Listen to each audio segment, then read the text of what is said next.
Hello there. What is going on, everybody? We finally get a look at Luke Skywalker's command cards.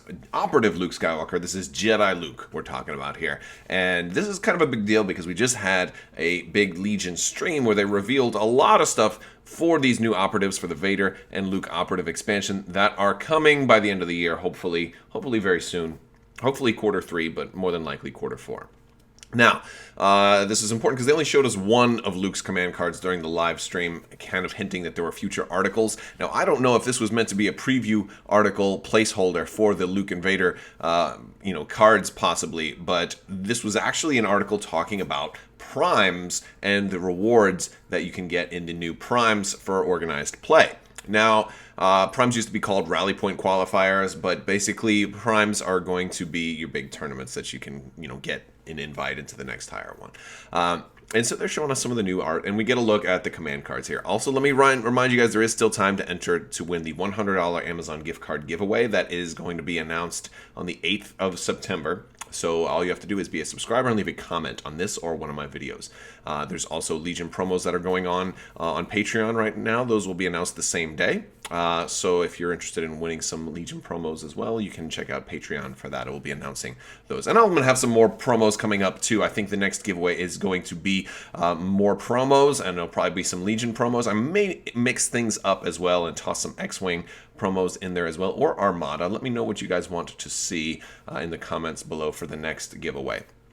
All right, let's go ahead and jump into this. So we're getting two new cards. We're getting a Luke and Vader, alternate art, command card for the operative version of Luke and Vader. Very nice. Again, not a whole lot of cool stuff there. I mean, they're not that they're not cool, but like it's it's not really spoilery. Not really spoilery. We get some nice tokens. I'm digging the tokens. They're cool. I like this one specific. I like that it specifically got Luke's art on it. I like the fact that you can get those. And one of the cool things is when you're getting a box with a foam insert that you can put your stuff in. And while that is very cool, I would never use that because I like to magnetize my stuff. I say I would never use that. If I won that, I'd probably use it anyway. Let's face it. That's prestigious. Of course, you're going to use it. It's a very cool thing. A very cool thing, especially if you're traveling. Granted, liking the fact that I magnetize my stuff is one thing, but is that really going to survive, checked baggage? And I probably would not check that, especially after what happened to Luke from Masters of the Force, and less likely to have any trust at all when it comes to my minis, letting anybody else anywhere near them. So they would probably be just taped to me, maybe in a fanny pack. Could you fit an entire list in a fanny pack? Maybe you'd have to get a really big fanny pack. I'm not sure. But yes, so this is what we get to look at. There's also prize support for alternate art versions of Luke and Vader's new command cards. By the way, if you weren't clear, you can run a Luke commander with all 6 of these, the original 3 and the new 3. You can run all 6 Luke command cards, all 6 Vader command cards. That's fine. There's kind of a give and take when it comes to these, because if you want to run Luke Commander with all of the command cards, that's fine. But the problem is, for the Luke's operative cards, you're only going to be able to issue orders to Luke. So unless you're running HQ uplink or something like that, you're really going to have a hard time giving out other orders. Now, that's not the end of the world, depending on the type of list you're going with. If you're going with 6 core, and then maybe a support with HQ uplink, then you might be able to make that work. However, if you're running Luke Operative, you're going to also have to put another commander in there. If you're already planning to do that anyway, then that's probably fine. But I just think it's a good problem to have. Having more choices, I think, is fantastic. And we're really going to get to a point here where people aren't going to know what command cards you're running. And that is kind of cool because that, gives the whole command card strategy bit a little more play. But we can get a closer look at these cards here. So first off, Luke, we've already seen Luke's 1 pip. Your master will serve you well. It lets you do an attack with somebody else's stuff. Or one of your own. Basically, it's like pulling the strings, but for Luke, except he can use it on an opponent if they're suppressed, which is just really, really cool. So I Am A Jedi, Luke's 3 pip, is issuing an order only to Luke. It says, Luke Skywalker gains Surge for block and cannot perform attacks. When he is issued an order, he may choose up to 2 enemy troopers at range 1. Those units cannot perform attacks. So Luke is going to be a little more defensible, but he can't perform attacks. And he's not going first. because he's 3 pips. He's almost certainly not going first. Just unless you just get really lucky. But basically, and I love this. This is Luke being Luke. This is amazing. This is almost like Episode 8 Luke, in a way. Or the end of Episode 8 Luke. Ultimate Jedi mode Luke. He's just dropping his lightsaber. He's like, I won't fight you. I won't kill my own father. Gorgeous. I just love it. I love the artwork. I mean, like, the scene that this captures is beautiful. And based on the other cards, it's probably going to be roughly the same artwork, although the original version will probably cut a little bit higher, probably stop Luke's art probably around the waistline, my guess, and this is more of a full portrait style, but it's really, really good. But yeah, so he's not going to be able to attack, which is fine for objective play. Like, this game is not about just killing everybody else, so this is a really good card. And you're making 2 other units that now not be able to perform attacks. Suppose you're running Palpatine and you're getting ready to do your 1-pip, and Luke's like, oh, he does this. It's fine that you do your 1-pip and you're going to go first, but you can't perform attacks. This is an incredibly dangerous card. This is really good against the opponent's heavy hitters. So now they have to be trooper units. So this one will have the disadvantage of, or maybe give vehicles an advantage by this, because vehicles are now not going to be subject to this. They have to be trooper units, any kind of trooper units. The interesting thing here is apparently it looks like this would work on droid troopers as well, which I feel like, is he really using the Force? I think the idea for a droid trooper is he's surrendering. So they're like in the movies and stuff, like anytime like the bad guys, or in the case of the droids, I'll say the droids, have our heroes at gunpoint, the hero just has to put his hands up and is like, I surrender. And they're like, all right, we'll take you into custody. Like it happened with Jar Jar Binks. Me's a give up. So like Luke's doing that. So I guess that's how you would play it off if it worked for droids. But for anybody else, you could just say it was the Force or whatever. I will point out that this did not stop Palpatine from electrocuting Luke. Just saying. Now, you can use abilities, so you could potentially, use Vader's new command card to kind of lift Luke up and slam him down, which could still do damage to him. And you could still use, other Force cards that might, Force push him or whatever. But just doing an actual attack, whether it's an attack action or a free attack, you're not going to be able to do, which is pretty cool. I love this. And so you can hit 2 at range.